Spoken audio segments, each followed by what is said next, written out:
David should have been at war, but instead he was on the balcony of his house watching a woman bathe. He lusted over her, called his people, said, go get her, I want her. He took her, had sex with her, and then he realizes that he's in a big mess. This girl gets pregnant. He's got to do something about this. So Uriah the Hittite, who is the husband of Bathsheba, David brings him in, wants him to lay with his wife and, sort of fix things. Boy, we try to fix stuff, don't we? From the very beginning, we sowed fig leaves. From the very beginning, we try to fix our sin, try to cover up our sin. You can't cover it up. You got to get it washed clean. God's got to take care of it. So Uriah the Hittite, eventually, David sends him to the front line and has the husband killed.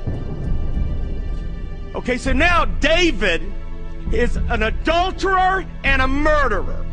And in 2 Samuel chapter 12, verse 1, look at this. Then the Lord sent Nathan to David, prophet. And he came to him and said to him this story. There were two men in one city, one rich and the other poor. The rich man had exceedingly many flocks and herds, but the poor man had nothing except one little ewe lamb which he had bought and nourished, and it grew up together with him and with his children. It ate of his own food and drank from his own cup and lay in his bosom, and it was like a daughter to him. And a traveler came to the rich man who refused to take from his own flock to prepare one for the wayfaring man who had come to him, but he took the poor man's lamb and prepared it for the man who had come. Prophet of God telling a story, and the sinner listening. So David's anger was greatly aroused against the man, and he said to Nathan, as the Lord lives, the man who has done this shall surely die. And he shall restore fourfold for the lamb, because he did this thing and because he had no pity.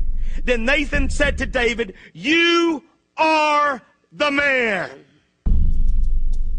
Thus says the Lord God of Israel, I anointed you king over Israel, and I delivered you from the hand of Saul. I gave you your master's house and your master's wives into your keeping, and gave you the house of Israel and Judah. And if that had been too little, I also would have given you much more. Why have you despised the commandment of the Lord to do evil in his sight? You have killed Uriah the Hittite. Oh, I love prophets.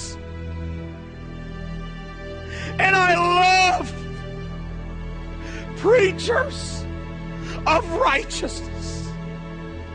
I love pastors who are not afraid of their people. I love pastors who are not ashamed of the whole truth.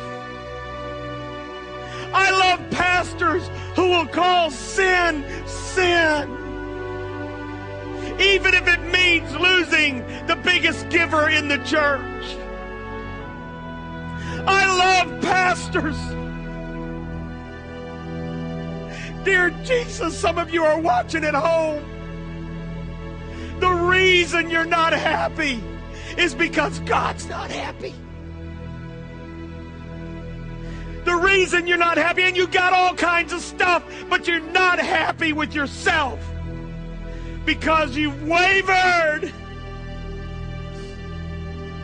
And the truth has been set to the side. You just give enough truth to make the people happy, but you don't share the whole truth. Nathan, as he's sharing this, David could have pulled out a sword and sliced off his head.